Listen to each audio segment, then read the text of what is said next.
গতকাল ঈদের দিন সবই ছিল স্বাভাবিক।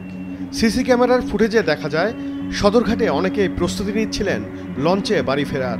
পেছন থেকে লঞ্চ এমভি ফারহান ৬-এর ধাক্কায় হঠাৎই পার্কিং করা এমভি তাশরিফ ৪-এর রশি ছিঁড়ে যায়। হতাহত হয় অনেকে। ওই ঘটনায় মারা যান অন্তত ৫ জন।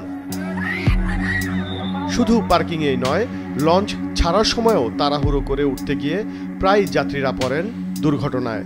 আর ছেড়ে দেয়া লঞ্চে নৌকায় করে ঝুঁকি নিয়ে ওঠার রেওয়াজ চলছে বছরের পর বছর ধরে, যেন কেউ নেই এসব তদারকির। লঞ্চটা ব্যাগ দিয়ে বের হয়ে গেছে, তখন আবার ঢুকছে, তখন ২-৩টা বাচ্চা দেখলাম হাতে করে এমনি করে একজনের আরেকজনের পাস করলো।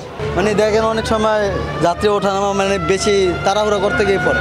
যদি লঞ্চ কম দেয় তো অবশ্যই ঢুকে যায়, আর যদি লঞ্চ বেশি দেয় তো ঢুকের সময় পারাপারি কিংবা একটা লগে একটা বেজে এই পারাপারি।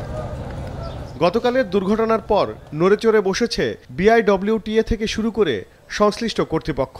সকাল থেকেই বিভিন্ন লঞ্চের রশি চিকন ও মেয়াদ উত্তীর্ণ থাকায় জব্দ ও উঠানামার সিঁড়িতে কোনো রেলিং না থাকায় একটি লঞ্চকে ৩,০০০ টাকা জরিমানা করা হয়। এমভি মিরাচ্ছা লঞ্চকে জরিমানা করা হয়েছে এবং কয়েকটি ঝুঁকিপূর্ণ রশি আমরা সিজ করেছি। একমাত্র ওয়ালটন এসি দিচ্ছে ১ বছরের রিপ্লেসমেন্ট গ্যারান্টি। বিআইডব্লিউটিএ বলছে, যাত্রীদের সুরক্ষায় পার্কিং থেকে শুরু করে লঞ্চ পরিচালনার প্রতিটি স্তরই তদারকি করবে তারা। ইতিপূর্বে দড়ি ছিঁড়ে যে ২-৪টা ঘটনা ঘটে নাই তা না, খুব ছোট পরিসরে ঘটনা ঘটেছে।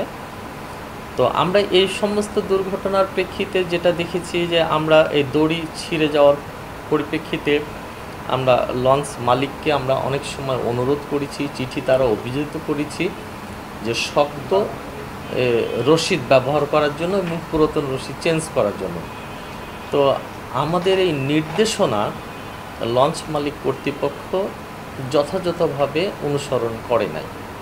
আমাদের বিশ্বাস যদি যথাযথভাবে অনুসরণ করত তাহলে হয়তো এরকম দুর্ঘটনা ঘটতো না। আমাদের আগামী দিনের তৎপরতা থাকবে যে যাতে এই যে বার্ডিংয়ে আসার একটা শৃঙ্খলাতে নিয়ে আসতে হবে, অর্থাৎ লঞ্চ মালিক কর্তৃপক্ষ ইচ্ছা করলেই বার্ডিংয়ে আসতে পারবে না, তারা আমাদেরকে বলবে, আমরা জায়গা করে দেব, তারপরে তারা আসবে। এই বিষয়টা নিশ্চিত করতে হবে এবং লঞ্চ বার্ডিংয়ের জন্য যে রশি বা যেটাকে বলা হয় আলাদটা যাতে শক্ত মজবুত থাকে সেই বিষয়টা আরও কঠোরভাবে মনিটর করতে হবে।